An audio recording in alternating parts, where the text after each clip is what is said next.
আল্লাহ পাক আমাদেরকে একটি রুদ্ধশ্বাস পরিবেশ থেকে একটি জটিল এবং কঠিন পরিবেশ থেকে আল্লাহ পাক আমাদেরকে মুক্তি দিয়েছেন। সেজন্য মহান সত্তার দরবারে আমরা আবারও কালিমাতুশ শুকুর আদায় করি, আলহামদুলিল্লাহ। একজন জালেম স্বৈরশাসক অথবা খুনি কখন কিভাবে তাদের পতন হয়, ধ্বংস হয়, কি কারণে?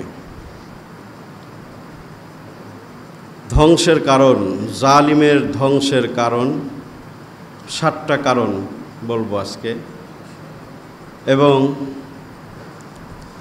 তাদের পরিণতি, জালিম এবং স্বৈরাচারের পরিণতি, এবং আমাদের শিক্ষা এবং করণীয়, 3টা বিষয় আজকে আলোচ্য সাবজেক্ট।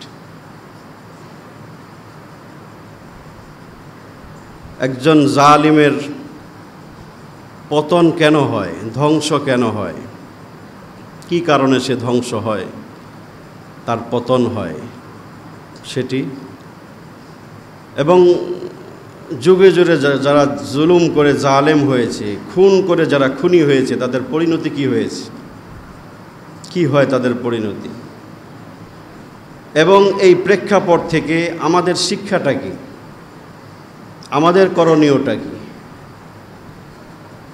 সেই বিষয়গুলোই সংক্ষিপ্ত আকারে তুলে ধরার চেষ্টা করব ইনশাআল্লাহ। একজন জালিম, খুনি, স্বৈরাচার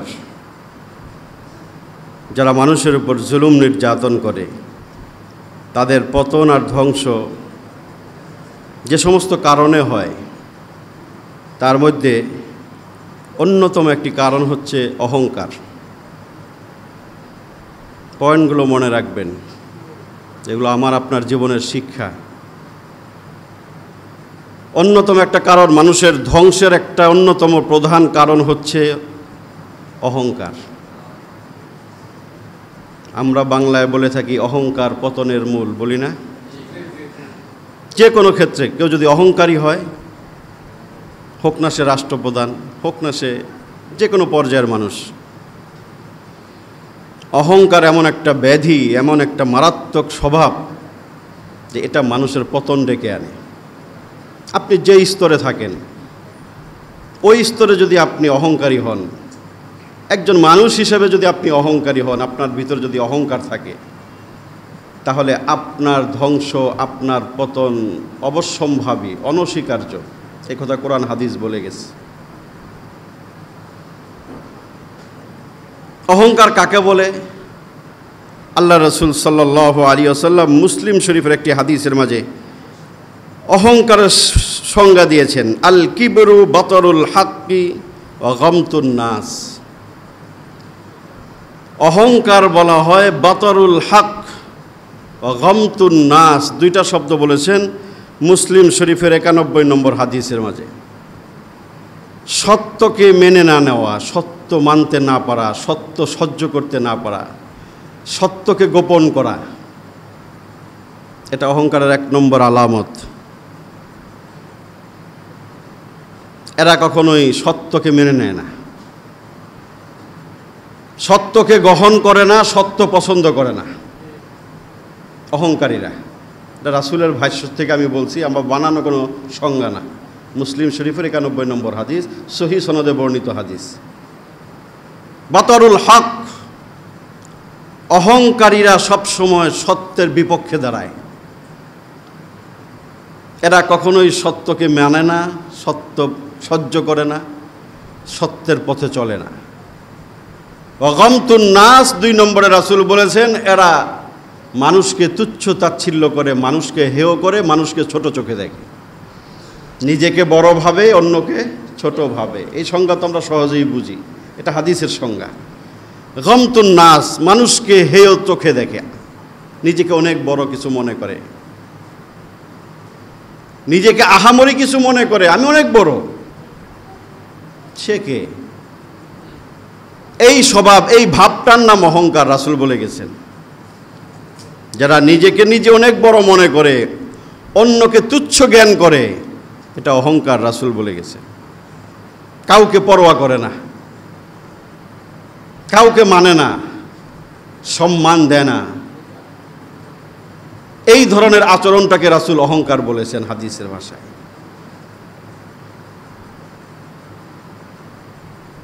কোন জিনিস নিয়ে মানুষ অহংকার করে?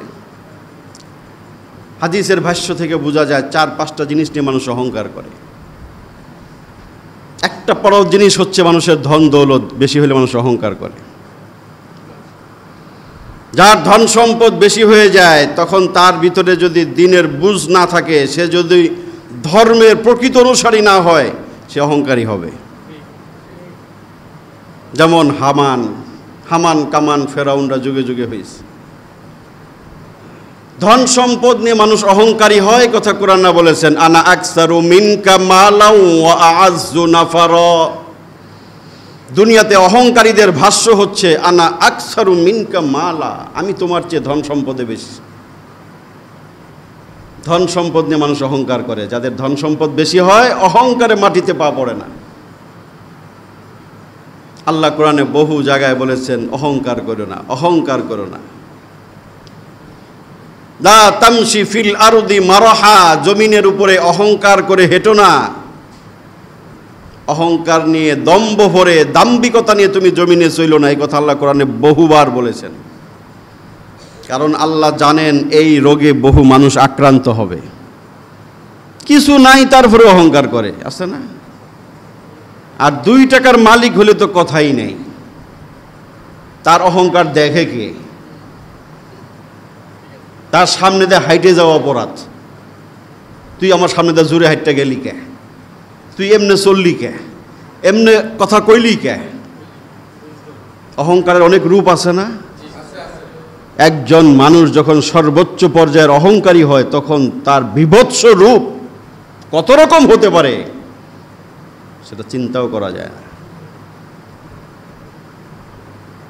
যে মানুষ ধন সম্পদের অহংকার করে, জনবলের অহংকার করে। এই আয়াতের ভিতরে আছে ও আ'আজ্জু নাফারা। নাফারা মানে অনেক দল। আমার দলে অনেক লোক আছে, আমার অনেক লাঠিয়াল বাহিনী আছে, আমার অনেক সন্ত্রাসী ক্যাডার আছে।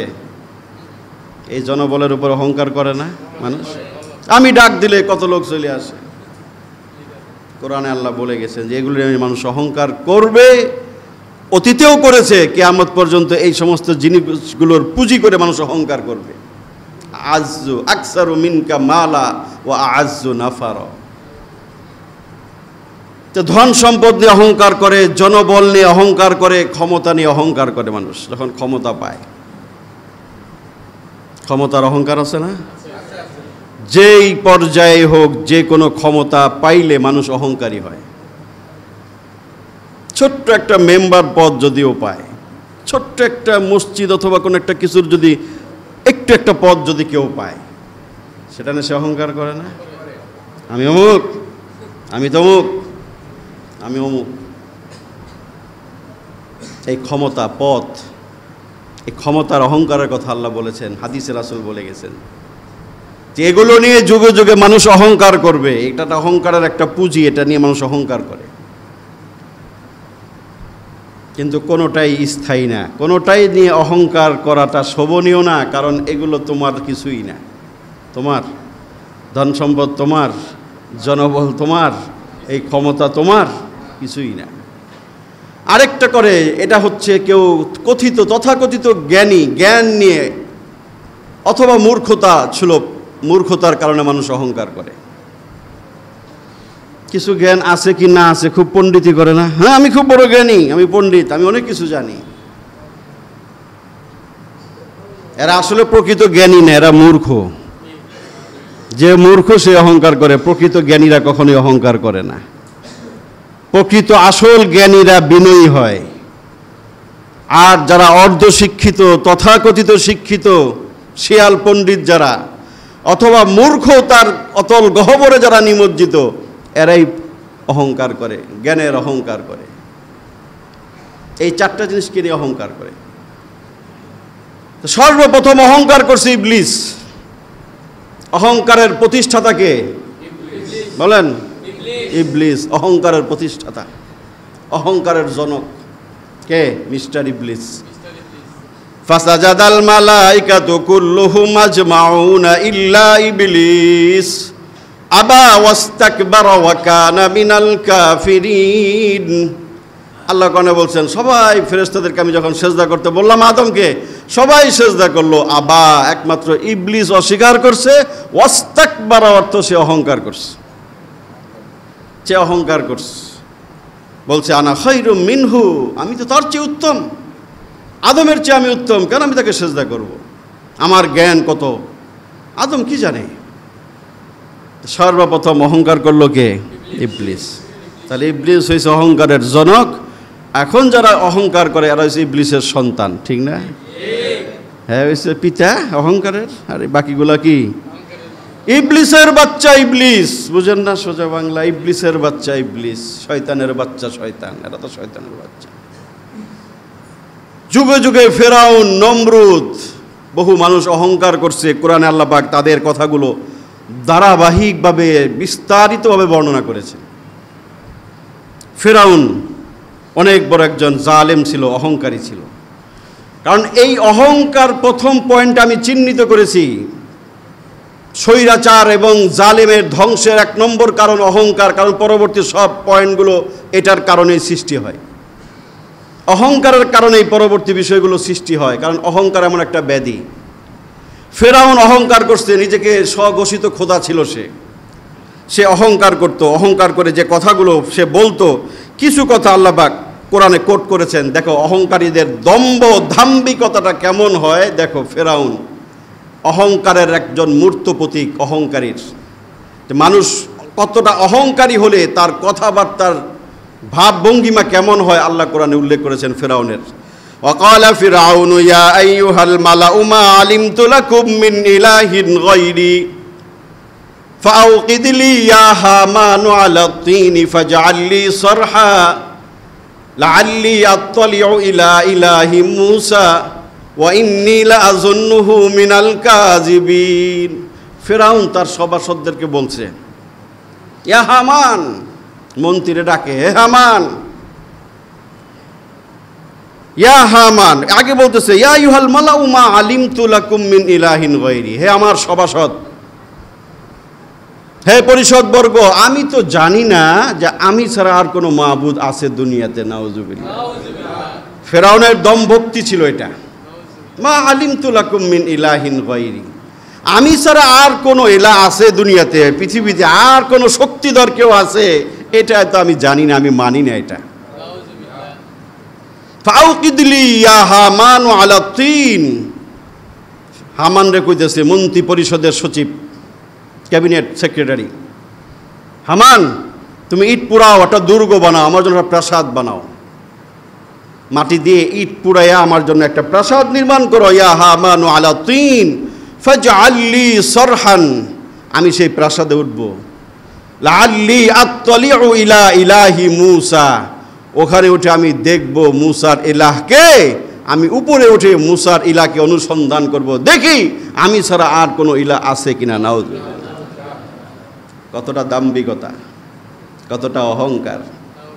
দুর্গ বানাও, আমি দুর্গের উপরে উঠে দেখব মূসার ইলাহ কেরা, মূসার রব কেরা, আবার আমি তো রব, আমি তো সুপার পাওয়ার, কে আছে আমার উপরে? এই দাম্ভিকতা করে না মানুষ? এই ফেরাউনের সন্তান আছে না পৃথিবীতে? ফেরাউনের প্রেতাত্মা আছে না পৃথিবীতে? এই ফেরাউনের ভাষায় কথা বলার লোক আছে না পৃথিবীতে? যুগে যুগে ছিল, এখনো আছে, কিয়ামত পর্যন্ত থাকবে। পরিণতি আসছে সামনে। ফেরাউন নমরুদ গেছে যেই পথে, যুগে যুগে নব্য ফেরাউন, নব্য হারুন কামান যারা আছে, নমরুদ, এদের পরিণতি সে একই পথে হয়েছে এবং হবে, ঠিক কিনা? এটাই বাস্তবতা।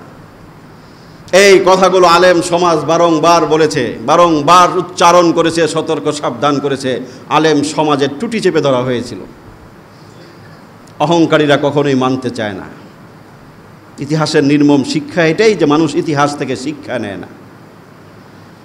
ফিরআউন এইভাবে অহংকার করছে, ওরা আল্লাহ বলেন সে তো এইভাবে অহংকার করছে বলছে, এবং সে যুগের নবীকে বলতেছে ওয়াইন্নী লাযুন্নুহু মিনাল কাযিবিন, আমি তো মূসাকে মিথ্যাবাদী মনে করি। ওয়াস্তাকবারা হুয়া ওয়া জুনুদুহু ফিল আরদি বিগাইরিল হক। আল্লাহ বলেন সে অহংকার করলো এবং তার সৈন্যবাহিনী দিয়ে সে অহংকার করলো, দাম্ভিকতা প্রদর্শন করলো। ওয়াস্তাকবারা হুয়া ওয়া জুনুদুহু ফিল আরদি বিগাইরিল হক, অন্যায়ভাবে জমিনের মাঝে সে অহংকার প্রদর্শন করলো। ওয়া আন্নাহুম ইলাইনা লা ইউরজাউন, এবং তারা ভাবলো যে তারা কখনোই আমার কাছে ধরা খাবে না। অহংকারীরা তো তাই ভাবে যে আমার পতন হবে না, আমাকে কিছুই করতে পারবে না। অহংকারীরা ভাবে না এটা? ফেরাউন এই কথাই বলছে যে আমার কিছুই হবে না।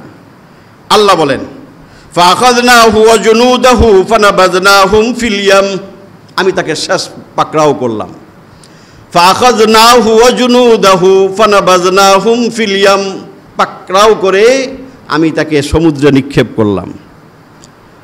ফানজুর কাইফা কানা আকিবাতুজ জালিমিন, লক্ষ্য করো পৃথিবীরবাসী সেই জালেমের পরিণতি কি হয়েছিল। ফানজুর, লক্ষ্য করো, কাইফা কানা আকিবাতুজ জালিমিন, জালেমের পরিণতি কি হয়েছে। এইভাবে নমরুদের কথা কোরআনে আসছে, অহংকার করেছে। কওমে আদ, কওমে সামুদ, কওমে শুআইব, এদের প্রত্যেকের কথা কোরআনে আসছে, সময় নেই, প্রত্যেকটা আয়াত কোরআনের ভিতরে আছে যে এই জাতিগুলো কিভাবে অহংকার করছে। ক্বালাল মালাউল্লাযীনা ইসতাকবারু মিন কওমিহি লানুখরিজান্নাকা ইয়া শুআইব, ইস্তেকবার শব্দটা কোরআনে বহু জায়গায় আসছে, যার অর্থ অহংকার। যে অমুক সম্প্রদায় অহংকার করছে, অমুক অহংকার করছে, এদের কথাগুলো আল্লাহ কোরআনে বলে মেসেজ দিয়েছেন, তোমরা অহংকার করো না, 2 পয়সার মালিক হয়ে অহংকার করো না, 2 দিনের ক্ষমতার মালিক হয়ে অহংকার করো না, পিছে 10টা লোক দেখে অহংকার করো না।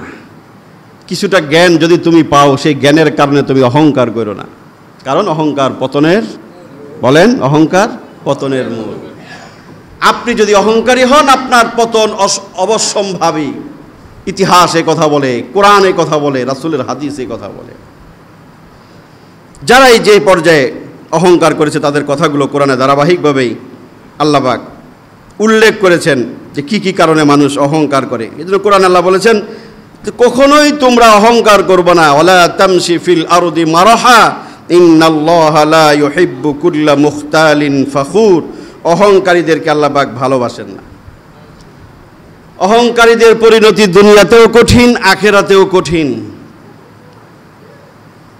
আল্লাহ বলেছেন অহংকারীরা হচ্ছে জাহান্নামের অধিবাসী। আলা উখবিরুকুম বিআহলিন নার, রাসূল বুখারীর হাদিসে বলেছেন তোমাদেরকে জাহান্নামীদের সম্পর্কে সংবাদ দিব?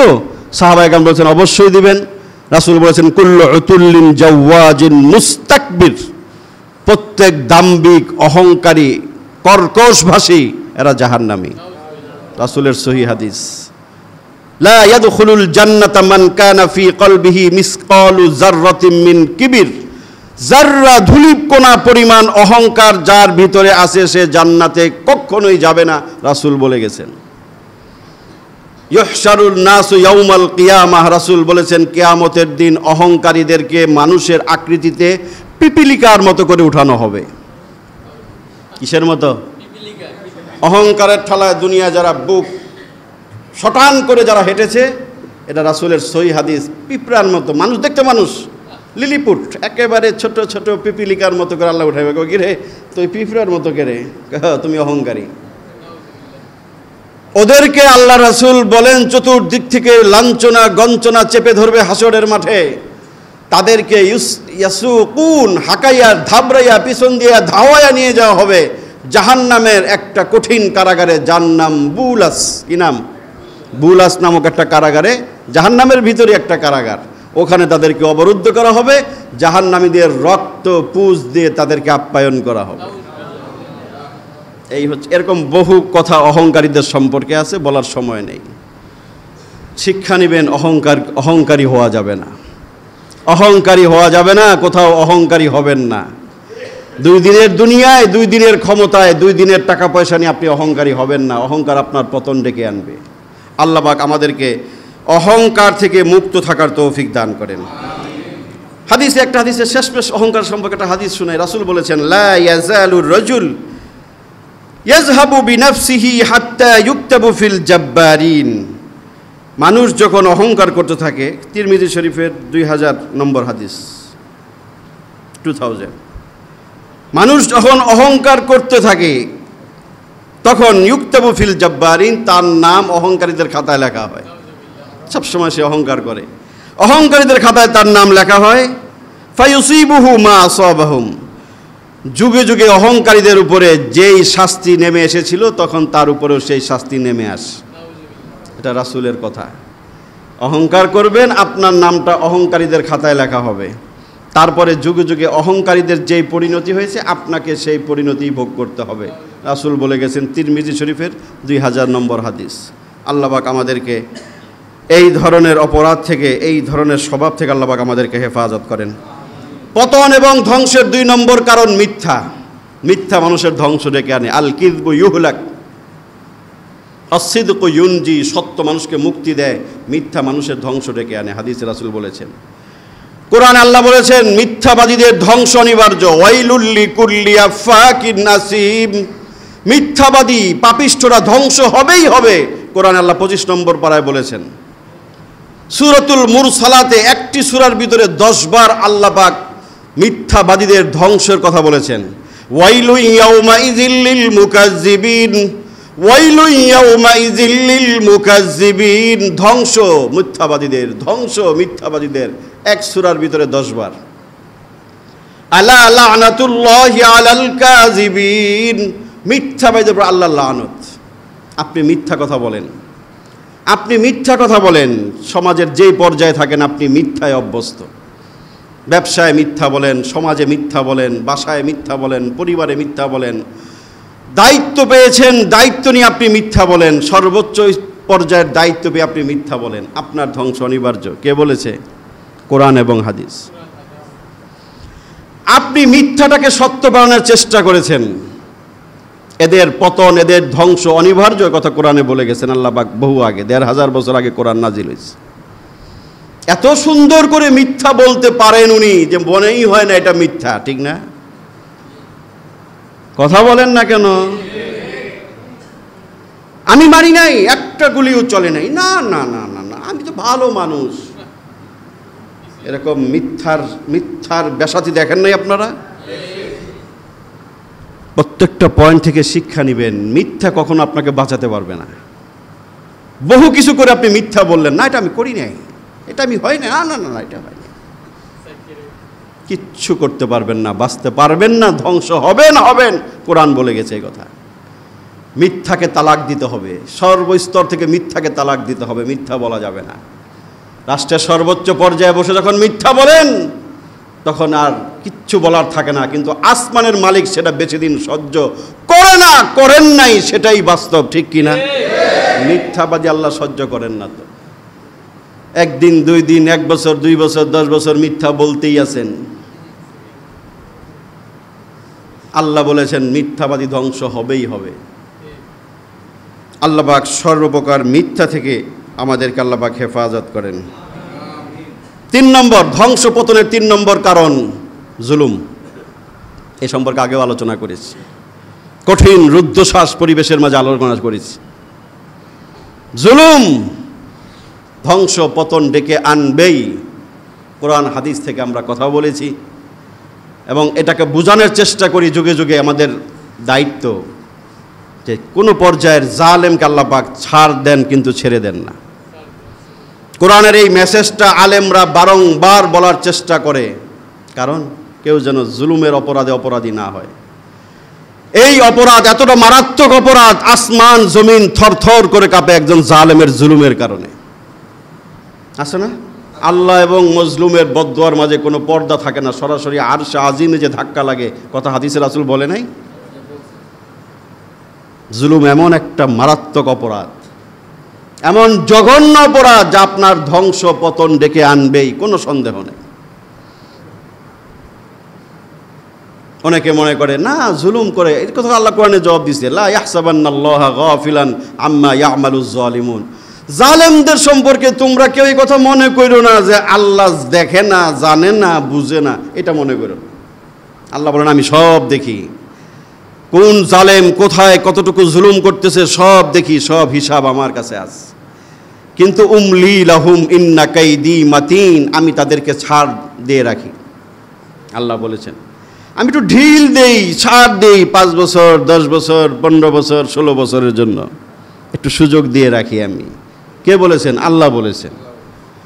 হাতে নাতে সাথে সাথে তো আল্লাহ ধরেন না, এটা আল্লাহর সিস্টেম, তার পরিকল্পনা অনুযায়ী তিনি ব্যবস্থা নেন। উমলি লাহুম ইন্না কাইদি মাতিন। তো জুলুমের বিষয়ে আলোচনা করেছি। জুলুম মারাত্মক ব্যাধি, এটা থেকে বাঁচার চেষ্টা করবেন। কোনো পর্যায়ে জালেম হবেন না। শুধু রাষ্ট্রের সর্বোচ্চ পর্যায়ে বসলেই জালেম হওয়া যায় বিষয় এমন না। প্রতি পদে পদে পদে পদে আপনি আপনার অবস্থান থেকে আপনি জালেম হবেন না। যতটুকু ক্ষমতা আপনার হাতে আছে এর ভিতরে আপনি কখনো জালেম হওয়ার চেষ্টা করবেন না, আপনার ধ্বংস ডেকে আনবে। আপনার দুনিয়া আখিরাত বরবাদ হবে, কারণ কোনো জালেমকে আল্লাহ ছাড় দেন নাই, দিবেন না। এটাই কোরআন হাদিসের সত্য মেসেজ। অবিশ্বাস করলে বেঈমান হবেন, বিপদে পড়বেন, নিজের ধ্বংস নিজে ডেকে আনবেন, যার দৃষ্টান্ত পরিণতি দেখতে পাচ্ছেন। তো জুলুম, অত্যাচার, অবিচার, আল্লাহ কোরআনে বলেছেন ওমা লিয-যালিমিনা মিন নাসীর, জালেমদের কোনো সাহায্যকারী নাই। আছে? আছে জালেমদের কোনো সাহায্যকারী? কই সাহায্যকারী? কই না তোমার কত লোক, লক্ষ লক্ষ তোমার লোক, পাইছো সাহায্যকারী? হ্যাঁ, চোরের মতো পলাইতে হইল, সাহায্যকারী আছে? নাই। আল্লাহ কোরআনে বহু আগে বলছে জালেমের কিন্তু সাহায্যকারী নাই। যতই দেখো রাজপথ ছাড়ি নাই, তোমার স্মরণে মরতে পারি মরণে, কি কি কয় না স্লোগান শুনেন নাই? কত রকম স্লোগান দিয়া মানে চাঙ্গা রাখে। ভয় নাই, রাজপথ ছাড়ি নাই, অমুক নেতার স্মরণে, মই করে দিলে মরণে। কই আল্লাহ করে বলছেন মা লিয-যালিমিনা মিন নাসীর, জালেমদের কোনো সাহায্যকারী থাকে না, থাকে না, তারা সাহায্যকারী পাবে না। একটা পর্যায়ে তুমি কোনো সাহায্যকারী পাইবে না। নিঃস্ব অবস্থায় তোমাকে তোমার পথ তোমাকে বেছে নিতে হবে। 40 মিনিটের মধ্যে তোমার পথ তোমাকে বেছে নিতে হয়েছে। জালেমের পরিণতি, স্বৈরাচারের পরিণতি, অন্যতম পতনের কারণ হচ্ছে জুলুম। দিনে দিনে জুলুমের পাল্লা যখন ভারী হয়ে যায় তখন আসমানের গজব, আল্লাহর গজব এইভাবেই ধেয়ে আসে। আল্লাহ কোরআনে বলেছেন যেগুলো থেকে তোমরা শিক্ষা নাও। জালেম ওয়াকিলা লিয-যালিমিনা যুকু মা কুনতুম তাকসিবুন, আল্লাহ কোরআনে বলেন যখন জালেমরা বিপদে পড়ে তখন তারা হায় হায় করে, বলে জীবনে কখনো ভাবি না এমন একটা দিন আসবে, হায় হায় কি হইল। আল্লাহ তখন আসমানের মালিক বলেন কিলা লিয-যালিমিনা যুকু মা কুনতুম তাকসিবুন, তুমি তোমার কর্মের প্রতিফল এখন তুমি আস্বাদন করো, এর প্রতিফল তুমি আস্বাদন করো, তুমি যা করছো তোমার হাতের কামাইয়ের ফল তুমি ভোগ করো। আল্লাহ এটা ওখান থেকে বসে বলে, জালেমরা কয় তুমি তোমার কর্মের ফল ভোগ করো। আল্লাহ পাক আমাদেরকে সর্বপ্রকার জুলুম থেকে বিরত থাকার তৌফিক আল্লাহ পাক আমাদেরকে দান করেন। 4 নম্বর কারণ দুর্নীতি। কোনো মানুষের পতন ধ্বংসের অন্যতম কারণ হচ্ছে কি? দুর্নীতি, লুটপাট, চুরি। যখন যারা যে পর্যায়ে থাকে ওইখান থেকে যখন সে জুলুম নির্যাতনের পাশাপাশি যখন সে দুর্নীতি করে, লুটপাট করে, অন্যায় অবিচার করে, চুরি চামারি করে, তখন আস্তে আস্তে তার ধ্বংসের দিকে সে নিজের পথ উন্মুক্ত করে। দুর্নীতি করলেন, দুর্নীতির মহা উৎসব করলেন, বাঁচতে পারলেন না। তো কি পরিমাণ দুর্নীতি হয়েছে দেশে আপনারা জানেন না? লক্ষ লক্ষ কোটি কোটি টাকা জাতির মানুষের মাথার গাম পায়ে ফালানো টাকা, দিন মজুর, শ্রমিক মজদুর, কৃষকের টাকা, এগুলো নিয়ে তারা বেগম পাড়ায় বাড়ি বানাইছে। ওয়ার্ল্ড ব্যাংক, সুইস ব্যাংকে টাকা জমাইছে, পাড়ায় পাড়ায় বাড়ির বিভিন্ন দেশ বিদেশে তারা বাড়ি গাড়ি করছে। যেই দেশের একজন প্রাইম মিনিস্টার বলেন আমার বাসার দারোয়ান 400 কোটি টাকার মালিক, লজ্জা থাকা উচিত ছিল। তুমি নিজেই বললা, তাহলে কিভাবে সে 400 কোটি টাকা কামাইলো? তোমার দারোয়ান, তোমার বাসার চাকর, জারুদার বলে নাই? শুনেন নাই? ওনাকে আবার বহাল তবিয়তে বাহিরে পাঠাইয়া দেওয়া হয়েছে। এরকম বেনজির খিনজির লক্ষ লক্ষ কোটি কোটি টাকা কামাইছে না? কার টাকা নিছে? ওর বাপের টাকা নিছে না আমার আপনার টাকা নিছে? কথা বলেন না কেন? এটা সুযোগটা কারা করে দিয়েছে? যারা ছিল তখন পাওয়ারে। আপনাদের ছত্রছায়ায় তারা তো এই সমস্ত জনগণের টাকাগুলো নিয়ে গেছে। তারা আজকে সব চাপা পড়ে গেছে না? ওরা তো চলে গেছে বহাল তবিয়তে। খিনজির মিনজির বুঝেন না, বেনজির খিনজির আরও যত এরকম খিনজির শুয়োর আছে সব তো চলে গেছে অনেক। ওই ছাগলওয়ালা, অমুকালা তমুকালা, হাজার হাজার মানুষ এই দেশের লক্ষ লক্ষ কোটি কোটি টাকা নিয়ে পাচার করে চলে গেছে। না, আমরা ধরতেছি, আমরা দেখি, আমরা এই করি সেই করি। জাতির রক্ত চুষে জাতির টাকাগুলো বিদেশে পাচার করে দিয়ে দেশটাকে দেউলিয়া বানানো হয়েছে। আজকে ব্যাংকে টাকা নাই, অর্থনৈতিক মন্দা, দ্রব্যমূল্যের ঊর্ধ্বগতি, মানুষের নাবিশ্বাস। একটা মানুষ সারাদিনে 500 টাকা কামাই করে বাসায় বাজার করে সে ঘরে ফিরতে পারে না। দীর্ঘদিন জাতির সাথে এগুলো তামাশা হয়েছে, বলার কোনো উপায় ছিল না, কোনো সুযোগ ছিল না। এই জাতি নীরবে চোখের পানি ফেলছে, চোখের পানি ফেলছে। 1 কেজি গরুর গোশত বহু মানুষ সারা বছর কিনতে পারে নাই, গরুর গোশতের কাছে যেতে পারে নাই। আরেক শ্রেণীর মানুষ আঙ্গুল ফুলা কলা গাছ না বট গাছ হইয়া তারা বিদেশে বাড়ি জমাইছে। এই দুর্নীতি, চুরি, এগুলো যখন বেশি হয় তখন ধ্বংস আর পতন ডেকে আনে। বেশি দিন এইভাবে টিকে থাকা যায় না। দুর্নীতি করে, বড় বড় লেকচার দিয়ে, বুলিয়া উড়িয়ে, মানুষকে বোকা বানিয়ে, ধোকা দিয়ে বেশি দিন টিকে থাকা যায় না। কোরআন হাদিসে কথাই বলছে, একদিন তোমাকে জবাবদিহি করতেই হবে, একদিন তোমাকে বিচারের কাঠগড়ায় দাঁড়াইতেই হবে। কারণ এগুলো করে টিকা যাবে না, এই কথা আল্লাহ এবং তার রাসূল বহু আগেই বলে গেছেন। যারা ভুলে যায় তারা এই কাজগুলো অনবরত করতে করতে নিজেদের অবশ্যম্ভাবী পতন আর ধ্বংস ডেকে আনে। তাহলে আজকে স্বাধীনতার 52 বছর পরেও আমরা জাতি হিসাবে প্রতিষ্ঠিত হতে পারি নাই, সমৃদ্ধ হতে পারি নাই, উন্নত জাতি হতে পারি নাই। কিন্তু এটা ব্রিজ বানাইলেই কত সুন্দর বাংলাদেশ। এটা মানুষ না খেয়ে থাকে, মানুষ চোখের পানি ফেলে, মাস কিভাবে কাটবে মানুষ হিমশিম খায়, বাজারে গেলে মানুষ ঠিক থাকতে পারে না। এই অবস্থা, এটাকে উন্নয়ন বলে না তো। এই জন্য ইসলামী অর্থনীতির কথা ইসলাম বলে গেছে, সাম্যের কথা বলেছে, যে মানুষের মাঝে ভারসাম্য থাকতে হবে। কেউ আঙ্গুল ফুলে কলা গাছ, কেউ দুর্নীতি করবে, বাকিদেরকে বোকা বানিয়ে রাখা হবে, এটা ইসলাম সমর্থন করে না। তো অন্যতম কারণ হচ্ছে 4 নম্বর, দুর্নীতি, লুটপাট, চুরি, এগুলোর দ্বারা মানুষের ধ্বংস আর পতন ডেকে আনে। 5 নম্বর, বস্তুর উপর ভরসা।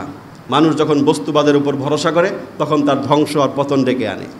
হ্যাঁ, বস্তু, হ্যাঁ আমাকে অমুক বাঁচাবে, অমুক বাহিনী আমাকে বাঁচাবে, অমুক ফোর্স আমাকে বাঁচাবে, অমুক লোক আমাকে বাঁচাবে, অমুক দেশ আমাকে বাঁচাবে।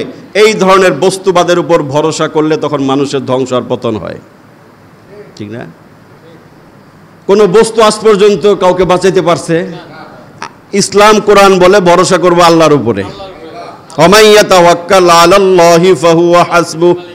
সর্বোচ্চ সবসময় আল্লাহর উপর ভরসা করবা। ওই ভরসা বাদ দিয়ে যখন আমাকে অমুক দেশ বাঁচাবে, ওই দাদা বাবুর আমাকে বাঁচাবে, পশ্চিমার আমাকে বাঁচাবে, অমুক ফোর্স আমাকে বাঁচাবে, লক্ষ লক্ষ বাহিনী আমার আছে, বুলেট আছে, 5 বছর গুলি করলেও নাকি গুলি ফুরাবে না, এই সমস্ত দাম্ভিকতার কথা আমরা শুনি নাই? কোথায় তোমার বাহিনী? কোথায় তোমার বাহিনী? কোথায় তোমার লোকবল? ইসলাম এই কথাগুলোই বলছে, কোরআন এই কথাগুলোই সতর্ক করছে যে কোনো কিছুর উপর ভরসা করবা না। নিজের ছায়াটা, এটা একটা সময় নিজেকে ছেড়ে চলে যায় না? হ্যাঁ, সকালবেলা ছায়া দেখেন, আস্তে আস্তে দেখেন ছায়া নাই, ছায়া থাকে। যে তোমার আর ভরসা কিসের? আর কিসের উপর তুমি ভরসা করো? কোন বাহিনী? যে না আমার নিজস্ব বাহিনী, বিশ্বস্ত বাহিনী। তাদের দাম্ভিকতার কথা এরকম হয়েছে যে না 10-20টা লাশ বুক বেদ করার পরে একটা বুলেট আমার কাছে আসবে, এর আগে আসবে না, যাবে না, কিচ্ছুই হবে না। এই সমস্ত বস্তুতান্ত্রিকতার উপর যখন মানুষ ভরসা করে তখন তাদের পতন আর ধ্বংস অনিবার্য হয়। কারণ তুমি আল্লাহর উপরে ভরসা করো নাই। ওই আল্লাহর উপরে ভরসা করলে তুমি আর জুলুমবাজ আর খুনিবাজ হইতো না, তখন তুমি আল্লাহর হুকুম মাইনেই চলতা, যে আমার রক্ষাকারী তো একমাত্র আল্লাহ। এর কথা যে বিশ্বাস করে আর যে মানে, সে তখন এই যে জালেম, অহংকারী আর দুর্নীতিবাজ সে হতে পারে না, তখন সে আল্লাহর কথা মতোই চলে। আল্লাহ পাক আমাদেরকে বস্তুবাদীর উপর ভরসা থেকে পরিহার করে একমাত্র আল্লাহর উপরে ভরসাকারী হওয়ার তৌফিক আল্লাহ পাক আমাদেরকে দান করেন। 5 নম্বর, 6 নম্বর বিষয় হচ্ছে আলেম ওলামাদের উপর জুলুম নির্যাতন। হ্যাঁ, পয়েন্ট 7টা কারণ বলবো ধ্বংস আর পতনের।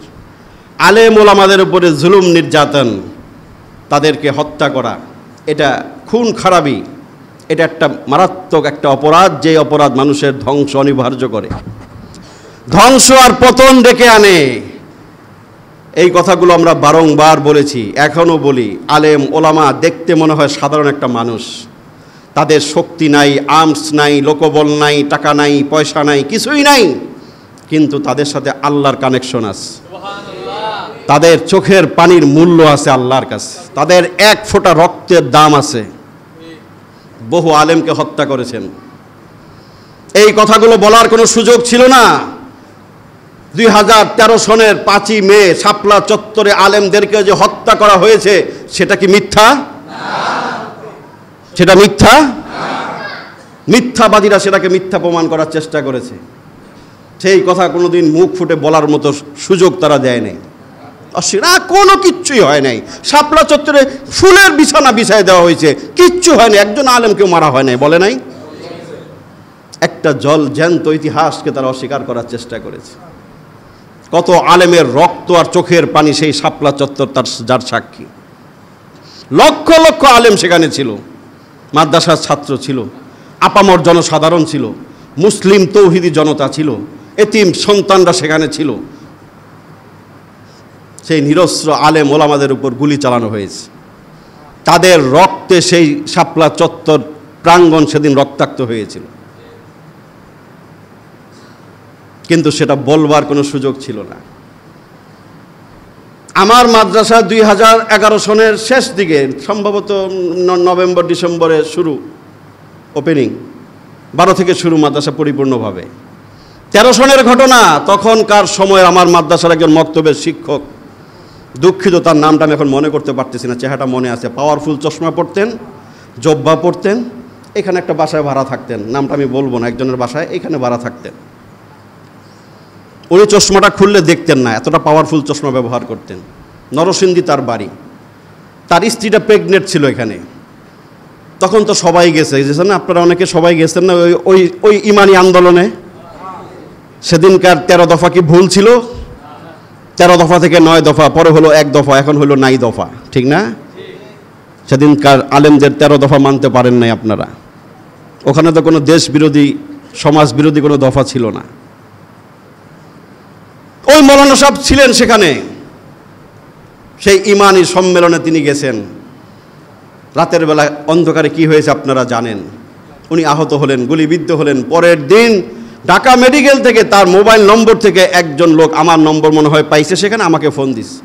এই কথা আজকে দীর্ঘ 10-13 বছর পর আমি বলতেছি এখানে, যে আমি একজন সাক্ষী।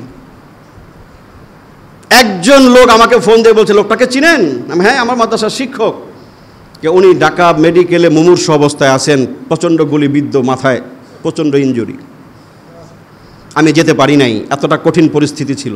আমি লোক পাঠালাম, খোঁজ খবর নিলাম। 4-5 দিন সেখানে চিকিৎসাধীন ছিল। লোকটা পরে শহীদ হয়ে গেল। 2-1 দিন পর লোকটা শহীদ হয়ে গেল। সেই লাশটাকে যথাযথভাবে আমরা লাশটাকে বিদায় দিতে পারি নাই। তখনও তার স্ত্রী প্রেগনেন্ট, অন্তঃসত্ত্বা গর্ভবতী ছিল। তার মালগুলো একটা ট্রাকে উঠায় তাকে নরসিংদীতে পাঠানো হলো। তখনকার ইনকেলাব পত্রিকা সহ বিভিন্ন পত্রিকার নিউজটা আছে, ওই লোকের নাম ছবি সহ আছে। জানাজার দৃশ্য ইনকেলাব পত্রিকা এসেছিল। আমার এক ছোট্ট মাদ্রাসার ইতিহাস, এখানে যদি একজন থাকে শহীদ সেই 13 সনের 5ই মের, তাহলে কতজন এভাবে আলেম ছিল সেখানে? এই সকল হত্যাকাণ্ডের বিচার এই বাংলার জমিনে অবশ্যই হতে হবে এবং অবশ্যই হবে। ইতিহাস কাউকে ছাড় দেয় না, ইতিহাস কখনো ভুলে যাওয়া যায় না, মুছে ফেলা যায় না।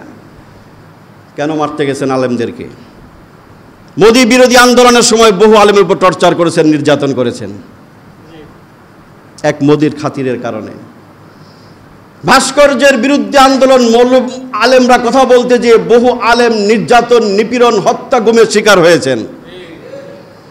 আজকে দেখেন, ভাস্কর্যের আগে 4 বছর আগের বক্তব্য আমার ইউটিউব, ফেসবুক এখন আছে। ওই সময় আমি কি বলেছিলাম আর এখন ওই বক্তব্যের সাথে মিল আছে কিনা মিলিয়ে দেখেন। যারা তখন শুনেছেন বক্তব্যটা আবার শুনে দেখেন। আমি বলেছিলাম এই সমস্ত কাজ করতেছেন আজকে ক্ষমতার জোরে, একটা সময় আসবে যে এই মূর্তিগুলো ভেঙ্গে মানুষ বুড়িগঙ্গা নিক্ষেপ করবে, বলেছিলাম, মনে আছে? আজকে কি তাই হচ্ছে? আমি তখন প্রস্তাব করেছিলাম যে ওনার নামে একটা বড় মসজিদ বানান, মিনার বানান। উনি একজন মুসলিম লিডার ছিল, এই দেশের একজন মহান নেতা, তাকে সেইভাবে আমরা শ্রদ্ধা স্মরণ করি। এই কথাগুলো পছন্দ হয় নাই। আজকে যদি একটা মসজিদ থাকতো, বঙ্গবন্ধু মসজিদ, কেউ এটাকে হাত দিতে পারতো? কথা কন না, সে যতই বিদ্বেষী হোক হাত দিতে পারতো? এই কাজগুলো কখনোই তারা করে নাই। কত কিছু বানাইছে, ব্রিজ বানাইছে, স্কোয়ার বানাইছে, অমুক বানাইছে, তমুক বানাইছে। একজন নেতার মাথাও কি এটা আসলো না যে আমাদের নেতার নামে একটা মসজিদ বানাই, একটা ইসলামের বড় সুন্দর মিনার স্থাপনা করে যাই, মুসলমানরা যুগ যুগ ধরে শ্রদ্ধার সাথে স্মরণ করবে। আজকে ঘটনার প্রেক্ষিতে 3 বছরের মাথায় কি হলো? কি হলো সেই ভাস্কর্য আর মূর্তিগুলোর? আলেমদের কথা তো ভালো লাগে না আপনাদের। কত মানুষকে আপনারা জেলে নিয়েছেন, গুম করেছেন, নির্যাতন করেছেন, টর্চার সেল বানাইছেন, আয়না ঘর বানাইছেন। প্রত্যেকটা হত্যাকাণ্ড, অবিচার, জুলুমের প্রতিশোধ নেওয়া বিচারের সময় এখন এসেছে। এখন পালাবেন কোথায়? এগুলো তো বারবার আলেমরা আপনাদেরকে সাবধান সতর্ক করছে যে কাজগুলো কইরেন না। কেউ তো কারো প্রতিপক্ষ না, দুশ্মন না, একই দেশের মানুষ আপনারা। আজকে যখন এইভাবে হচ্ছে তখন তো অনেক সময় আমাদের কাছেও খারাপ লাগে যে এই কাজগুলো হচ্ছে কেন এখন? এর জন্য কারা দায়ী? যারা তাকে এইভাবে যারা প্রতিষ্ঠা করতে চেয়েছে তারাই তো দায়ী। ওনার তো কোনো দোষ নাই। সব জায়গায় ওনাকে এইভাবে অনইসলামিক পদ্ধতিতে যখন প্রতিষ্ঠা করতে চেয়েছে, যার অনিবার্য পরিণতি হচ্ছে এটা। আলেমদের উপরে হাত তুলে, রক্ত ঝরিয়ে, চোখের পানি ঝরিয়ে কেউ টিকতে পারে নাই। হয়তো কিছুটা কাল বিলম্ব, সময়ের হেরফের, কিন্তু টিকতে পারে নাই।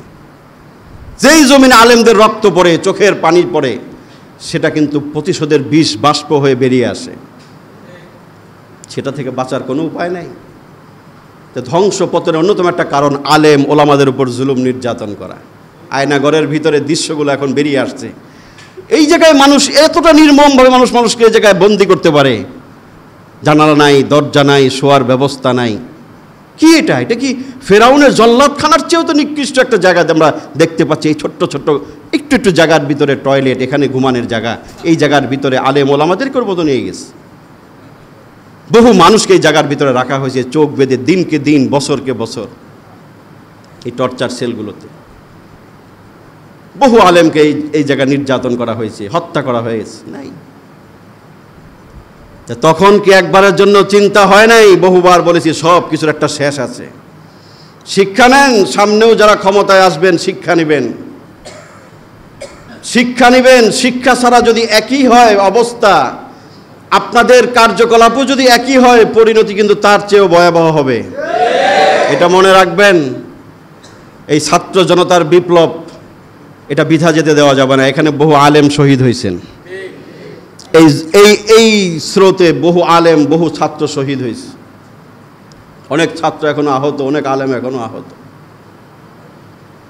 অতএব এটা কোনো এক গোষ্ঠীর বিজয় এটা বলার সুযোগ নাই। বহু আলেমের রক্তের উপর দিয়ে এই বিজয় সূচিত হয়েছে, এই ধারার পরিবর্তন হয়েছে। অতএব সামনে থেকে প্রত্যেকেরই শিক্ষা নেওয়া উচিত যে আমরা অতীত থেকে আমরা শিক্ষা নেব। এই 6-7টা পয়েন্ট বললাম। একটা বললাম যে মূর্তির কথা। এই 7টা কারণে মানুষের জুলুম আর এই পতন আর ধ্বংস ডেকে আনে। তো এইগুলো পরিণতি কী সেটা তো দেখলেনি। পরিণতি তো আর বলার অপেক্ষা রাখে না, যে এর পরিণতি দুনিয়াতেও কঠিন হয়, আখেরাতে তো শাস্তি থাকেই।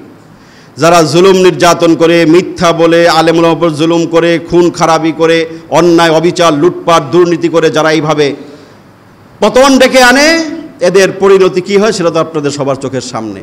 ফেরাউন, নমরুদ, হামান থেকে শুরু করে কেউই বাঁচতে পারে নাই। পলাইতে হয়। কতটা লজ্জার 40 মিনিটের মধ্যে নিজের এক কাপড়ে পালিয়ে যেতে হয়। টেবিলে খাবারটাও খেয়ে যেতে পারে নাই। জনতা যায় কি আরাম আয়েসে ভোগ করে খায় আলাইছে। কার খাওন কে খায়? হ্যাঁ, কার খাবার কে খায়? এই কথাগুলো কি আগে চিন্তা করা যেত না? এই কথাগুলোকে আগে ভাবা যেত না? এখন কেন তুমি সময় পেলে না? এখন কোথায় তোমার বাহিনী, কোথায় তোমার লোক, কোথায় কি? কিছুই তো হলো না। শিক্ষা নিবেন সবাই, সবাই শিক্ষা নিবেন। এইভাবে জুলুম নির্যাতন করা থেকে বিরত থাকতে হবে, যে না এগুলো করে দুনিয়াতে লাঞ্ছনা, গঞ্চনা, ঘৃণা এটি তো আছেই, আছে না? ইতিহাসের আস্থা করে আপনি নিক্ষেপিত হয়ে গেলেন। 2024 জুলাই রক্তাক্ত ইতিহাস, সারা পৃথিবী যতদিন থাকবে ততদিন এটা ঘৃণা ভরে স্মরণ করবে না? কত মানুষের বুক খালি হয়েছে হিসাব করতে পারেন আপনি? কত মানুষের বুক খালি হয়েছে? কেউ বলবেন শত শত, কেউ বলবেন হাজারে হাজার। এই যে হাজারে হাজার, কাতারে কাতার মায়ের বুক খালি হইল, কি জবাব দিবেন? কি জবাব দিবেন এই রক্তগুলোর? কি জবাব? বুকগুলো জাজরা হয়ে গেছে। আজকে অনেকে বিজয় উল্লাস করতেছেন, কত ল্যাংটা বাহিনী বেরিয়ে গেছে গা বিজয় উৎসব, হ্যাঁ, ক্ষমতার ভাগ হালুয়া রুটি খাওয়ার জন্য। কিন্তু যে মায়ের কোলগুলো খালি হয়েছে তাদের কথা একবারও ভাবেন? যে কাদের রক্তের উপর দিয়ে আজকের এই অবস্থা, দৃশ্যপটের পরিবর্তন। ওই ঘরগুলোর অবস্থা কি? ওই মারগুলোর অবস্থা কি? কত শিশু বাচ্চা নিহত হয়েছে, কত আলেম ওলামা নিহত হয়েছে, ছাত্র নিহত হয়েছে, আপামর জনতা নিহত হয়েছে, শহীদ হয়েছে। তাদের কথা ভাবেন? আনন্দ উল্লাস করতেছেন অনেকে। যে পরিণতি কি হয় সেটা আর বলার অপেক্ষা রাখে না। করুণ পরিণতি দুনিয়া এবং আখিরাতে। ঘৃণা, এ সমস্ত অবস্থার জন্য ওই সমস্ত জালেমরা, খুনিরা, অত্যাচারীরাই দায়ী, যে তোমরাই তোমাদের হাতের কামাই, এটা তোমাদের কর্মের ফসল, কর্মের তোমাদের পরিফল। এটা দুনিয়াতেও ভোগ করতে হবে, আখিরাতেও ভোগ করতে হবে। এখান থেকে আমাদের শিক্ষা কি? যে পয়েন্টগুলো বললাম, যে 7টি কারণে মানুষের পতন আর ধ্বংস হয়, 7টি কারণ আমরা বর্জন করব ইনশাআল্লাহ। করব না ইনশাআল্লাহ? এই স্বভাব যেন আমাদের ভিতরে না থাকে। অহংকার থেকে শুরু করছি, 7টা স্বভাবে কোনো স্বভাব যেন আমাদের ভিতরে না থাকে। তাহলে আপনিও ধ্বংস হবেন, আপনারও পতন হবে, আপনিও লাঞ্ছিত হবেন, আপনিও এইভাবে পালাতে বাধ্য হবেন, অথবা আপনার নির্মম করুণ পরিণতি হবে। শপথ করেন যে এই 7 কাজ আমরা করব না, কাউকে আর সামনে করতে দিব না। ঠিক কিনা বলেন? কাউকে করতে দিবে না। জুলুম নির্যাতন নিজে করবেন না, কাউকে করতে দিবেন না। চুরি, দুর্নীতি, বাটপারি কাউকে নিজেও করবেন না, কাউকে করতে দিবেন না। চাঁদাবাজি, লুটতরার, সন্ত্রাসী নিজেও করবেন না, কাউকে করতে দিবেন না। চাঁদাবাজির কারণে আজকে দ্রব্যমূল্যের দাম বাড়ে, একটু কমে গেছে না? আবার মরে মরে চাঁদা। হ্যাঁ, মানুষের ঘৃণা কেন? পুলিশ বাহিনীর উপরে এতটা ক্ষিপ্ত কেন মানুষ? কার হুকুম পালন করতে যে তোমরা এই সমস্ত মানুষের বুকে গুলি চালাইছো? আজকে মানুষ ক্ষিপ্ত হয়ে গেছে। কেন তোমরা মানুষের একজনের হুকুম তামিল করতে যে এতগুলো মায়ের বুক খালি করলা? কই আজকে সেই মানুষ? এটা একটা শিক্ষার জায়গা, শিক্ষার জায়গা। যার জন্য এত কিছু করলা সে তো চম্পট। সে কি তোমাকে বিপদে ফেলাইতে হয়ে গেছে না? এরাই বলতেছে হায় হায়, উনি যেভাবে চলে যাবেন আমরা তো বলেও বুঝি নাই, আল্লাহ উনি আমাদেরকে বিপদে রেখে চলে গেল, এখন আমাদের কি হবে? হায় হায়। আগে যে খালি পিছে পিছে লাচ্ছো আর স্লোগান দিছো, একবারও চিন্তা করো নাই যে না থাকলে তখন আমার কি হইব? হ্যাঁ, এখন তো উনি নাই, উনি তার সামনে এসে তোমাকে প্রোটেস্ট করলো না, উনি তো উনার মতো চলে গেলেন। এই যে হাজার হাজার লোকগুলো বিপদে পড়ছে, এটা সবাই চিন্তা করবেন। অন্ধ ভক্তি, অন্ধ অনুসরণের সুযোগ ইসলামে নাই। তখন তো ব্যক্তিরে খুব পাম্পট্টি মারছেন, আপনাদের কারণে ওই ব্যক্তির এই অবস্থার জন্য আপনারাও দায়ী। আর না, আপনি তো কইছেন রাজপথ ছাড়ি নাই, হ্যাঁ এগিয়ে চলেন, আপনারাই তো অনেকে অনেকে বলে বলে যারা যারা বলছেন। এখন তো হেরাও বিপদে ফলাইছে, আপনারাও বিপদে, যারা যারা এই সমস্ত কাজ করছেন। জালেমের সহযোগী সম্পর্কে সহিহ ইবনে হিব্বান একটা হাদিস রাসূল বলে গেছেন, শুনেন। যারা জালেমের, জুলুমের সহায়তা, সাপোর্ট করেছেন, ওই ভাইদেরকে বলি আপনারাও আমাদের ভাই, কোনো বিরোধ নাই আপনাদের সাথে। রাসূল ওই হাদিসে বলে গেছেন যে একটা সময় আসবে, সায়াকুনু বাদি উমারা, আমার পরে কিছু শাসক, জালেম কিছু শাসক গোষ্ঠী হবে পৃথিবীতে। রাসূল বলেছেন তাদের মিথ্যাগুলোকে কিছু মানুষ সত্যায়ন করবে, সত্য বলে প্রচার করবে, বিশ্বাস করবে, এবং তাদেরকে তেল মর্দন করবে, ওয়েলিং করবে, জি স্যার জি মোসাহেবি করবে, জি স্যার জি স্যার জি জনাব, রাসূল তাদের সম্পর্কে বলেছেন, ফালাইসা মিন্নি ওয়ালাস্তু মিনহু। তোমরা জেনে রাখো, জালেমের পদলেহনকারী যারা, জালেমের জুলুমের সাহায্যকারী সাপোর্টার যারা হবে, আল্লাহ রাসূল বলেছেন সে আমার উম্মতের অন্তর্ভুক্ত না, আমিও তার নবী না। এটা রাসূলের কঠিন কথা। যারা করেছেন তওবা করেন, ভবিষ্যতে কোনো জালেমের পক্ষ নিব না। দল করতেই পারেন, যে কোনো দল, স্বাধীনতা আছে, ইসলামে অনুমতি আছে। তাই বলে আপনি সাদাকে সাদা বলবেন না, কালোকে কালো বলবেন না, অন্যায়কে অন্যায় বলবেন না, হ্যাঁ, ন্যায়কে ন্যায় বলবেন না। আপনি এইটা যখন আপনি বলতে পারবেন না, তখন বুঝতে হবে আপনি জালেমের পদলেহনকারী, তার চামচা হয়ে গেছেন। তখন আপনার সম্পর্কে রাসূল এই কথাটা বলে গেছে যে আপনি আমার উম্মত না, তুমি আমার উম্মত না, আমি তোমার নবী না। শেষ। তোমার ঠিকানা রাসূল মুছে দিয়েছেন। অন্ধভক্তির তো দরকার নাই। আপনি আপনার বিবেককে জাগ্রত রাখবেন। জুলুম নির্যাতনের মাত্রা যখন ছাড়ায় যায়, তখন মানুষের আর করণীয় কিছু থাকে না। সেই জুলুম নির্যাতন প্রতিটা জায়গায় জায়গায় হয়েছে। মসজিদ মাদ্রাসার উপরে হয় নাই, বহু মসজিদ মাদ্রাসার উপরে হয়েছে, ব্যক্তির উপরে হয়েছে, আমাদের কণ্ঠ চেপে ধরা হয়েছে, বহু জায়গা থেকে আমাদের কণ্ঠ স্তব্ধ করার চেষ্টা করা হয়েছে। প্রত্যেকটা জুমার আগে অনেক সময় বহু ফোন আমাদের কাছে আসে, আপনারা তো শুনেন আরামে, হ্যাঁ, আরামে বয়ান শুনেন। বহু জায়গা থেকে হুমকি ধমকি প্রলোভন সব কিছুই ছিল আমাদের উপরে। অনেক কথাই বলি না, হুমকি ধমকি ছিল, জীবনের উপরে রিস্ক ছিল, অনেক কিছুর জুলুম নির্যাতনের হাতছানি ছিল, প্রলোভনও ছিল। গত জুমার কথাই বলি, প্রলোভন ছিল যে হুজুরকে 10,000 টাকা দিও, বয়ানটা একটু এইভাবে করতে বলল, গত সপ্তাহের ইতিহাস। টাকার অফারও ছিল, টাকার অফারও থাকতো, আবার ক্রস ফায়ার, আরও কত কিছু থাকে না। আমি এই মিম্বরে 20 বছরে কোনো দলের পক্ষে দালালি করছি বা কোনো কাজের বিপক্ষে নিজের ব্যক্তি কোনো স্বার্থ চরিতার্থ করছি, কেউ বলতে পারবেন? হ্যাঁ, যারা বলেন নাই তারা কি আমার কথার সাথে দ্বিমত? বলেন কেউ, যদি আমি যদি কোনো পক্ষে দলের দালালি করে থাকি বা কোনো অন্যায় কথা যদি বলে থাকি কোরআন হাদিসের বাহিরে, একটা লোক বলেন যে হুজুর আপনি অমুক দলের দালাল, অমুক দলের চামচা, অমুক দলের সদস্য, আপনি এইভাবে এইভাবে কথা বলছেন। পারবেন কোনো মায়ের সন্তান দাঁড়াইতে? তারপরেও কিছু লোক আছে না, বাহিরে যে আমার সমালোচনা করে না? তারা কারা? তারা কারা বলেন? কোন দলের প্রলোভ আছে আমার পয়সা খাই? আমি বললামই যে গত সপ্তাহ আমার কাছে টাকার প্রলোভ, আমার সরাসরি না, আমার আশপাশে একজন মাধ্যমে বলছে টাকা দিয়ে দেন হুজুরে কিছু। তাহলে এই মসজিদের উপর জুলুম হয় নাই? মসজিদে তালা লাগায় নাই এক শ্রেণীর জালেমরা? আমরা নির্যাতিত নিগৃহীত হই নাই? কিন্তু এগুলা লা তাসরিবা আলাইকুমুল ইয়াউম। আমাদের করণীয় সম্পর্কে শুনেন এখন। এই মুহূর্তে আমাদের করণীয় কি? শিক্ষা নিব অতীত থেকে, যেই কাজগুলোর কারণে মানুষের ধ্বংস পতন হয় সেগুলো করব না, কাউকে আর সামনে করতে দিব না। ঠিক কিনা বলেন? যেখানে জুলুম সেখানেই প্রতিরোধ। ঠিক কিনা বলেন? যেখানে অন্যায় সেখানেই প্রতিরোধ গড়ে তুলতে হবে। যদি না করেন তাহলে ইতিহাস কিন্তু আবার উল্টা দিকে ঘুরে যাবে। সোচ্চার হবেন, কোনো চাঁদাবাজির আর কোনো জায়গা নাই। আরেক ক্ষুধার্ত পার্টি এখন প্রস্তুতি নিচ্ছে আমরাও খাবো না, খাই খাই দিন শেষ। জুলুম নির্যাতনের দিন শেষ, ওই বাংলাদেশ আর হবে না। নতুন বাংলাদেশ বিনির্মাণ করেন।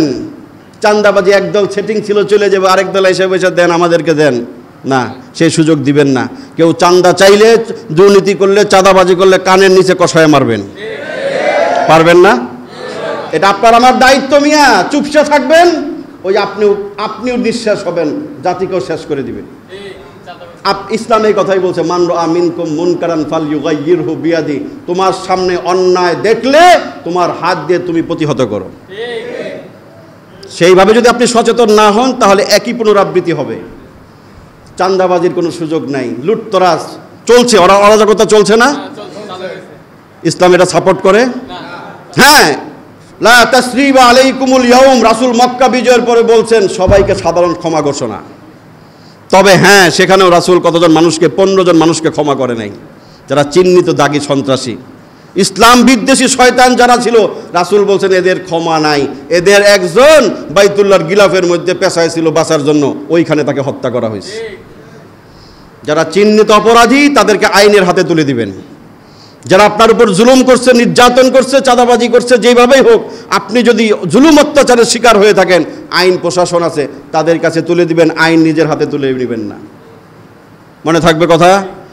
লুটতরা, সন্ত্রাসী, রাতের বেলা ডাকাতি হয়, অনেকে আমাকে ফোন দেয়, হুজুর মসজিদে মাইকিং করেন, হুজুর এই সমস্যা হচ্ছে। হ্যাঁ, অরাজক পরিস্থিতি চলছে, রুখে দাঁড়াবেন, সবাই সম্মিলিতভাবে রুখে দাঁড়াবেন। কারো দোকানে হামলা করার কোনো সুযোগ নাই। কেন তুমি হামলা করবা? কেন তুমি লুটপাট করবা আরেকজনের বাড়িতে? তোমাকে অনুমতি কে দিছে? তুমি আবার কোন সাতার নেতা হয়ে গেছো? আবার অন্যায়ের বিরুদ্ধে রুখে দাঁড়াবেন, পারবেন না? ডাকাত আইলে তো কি করার সে তো বুঝেনি, কি করবেন?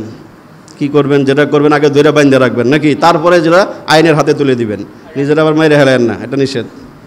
ওইটাকে হচ্ছে তো, ওই যে গোলাপটাকে হচ্ছে, আরও বিভিন্ন জায়গায় প্রতিদিন এই যেদিকে সেদিকে জাকাতি হচ্ছে। ওই শেষরা কিছু লোক আছে না, থানার মালামালগুলো লুট করে নিয়ে গেছে। পুলিশ বাহিনীর উপরে ক্ষোভ আছে, মানুষের সঙ্গত কারণে থাকতে পারে, সেটাকে পুনঃসংস্কার হচ্ছে।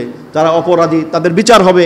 ওই হারুন, লোটা বদনার হারুন, আরও কত কি আছে না, তো আলেমের চরিত্র হরণ করছে এই কম বক্ত শয়তান। হ্যাঁ, আমি সাক্ষী, বহু আলেমদেরকে নিয়ে চোখ বেঁধে পাশে নারী বসায় ছবি তুলছে এই হারুন। বহু আলেমকে প্যান্ট শার্ট পরাইয়া হাতে সিগারেট ধরাইয়া ছবি তুলছে, ভিডিও করছে এই হারুন। এদের ক্ষমা নাই, এদের ক্ষমা নাই, এদের বিচার হবে, তবে আপনি বিচার হাতে তুলে নেবেন না। যারা দাগী অপরাধী, এদের সন্ত্রাসী যারা, জুলুম চাঁদাবাজ যারা, জুলুমবাজ, এদের বিচার হবে, কিন্তু আইন হাতে তুলে নেবেন না। কারো ব্যবসা প্রতিষ্ঠানের বাড়িঘরে হামলা করবেন না, কোনো বিধর্মীদের বাড়িতে হামলা করবেন না, এটা নিষেধ ইসলামে। আমি অনেক হিন্দুদের বাড়িতে কালকে ঘুরে ঘুরে গেছি, অনেকে কান্না করেও বলছে আপনারা আছেন আমাদের পাশে, আপনাদের দেখে মনটা ভরে গেল। বহু জায়গায়, বহু মন্দির, মাদ্রাসা ছাত্ররা পাহারা দিতেছে, দেখেন নাই? মিডিয়া সেগুলো দেখায় না। আলেম ওলামা কখনোই দেশ বিরোধী না, বিধর্মীদের গায়ে একটা টোকা আলেমরা দেয় না। আমি গেছি কালকে, মুয়াজ্জিন সাহেব আমার ওস্তাদদেরকে, ছাত্রদেরকে বিভিন্ন জায়গায় পাঠাইছি, যদি প্রয়োজন হয় আমাদের ছাত্ররা আমরা পাহারা দিব আপনাদের মন্দির, আমরা বলে আসছি। কোনো হিন্দু যদি নিরাপত্তাহীনতায় ভুগে, বলেছি আমরা আপনাদের বাসা পাহারা দিব, আমাদের খালি জানাবেন। কোনো ভয় আপনাদের নাই, আপনারাই দেশের নাগরিক, আপনারা স্বাধীনভাবে থাকবেন, নির্ভয়ে থাকবেন, একটা টোকা কেউ আপনাদেরকে দিতে পারবে না। যারা দিচ্ছে এরা এরা এরা হচ্ছে লুটতরাজকারী, এরা বিশৃঙ্খলাকারী, এরা দুর্বৃত্ত। এদেরকে প্রতিরোধ করা, প্রতিহত করা সবার দায়িত্ব, ঠিক আছে না?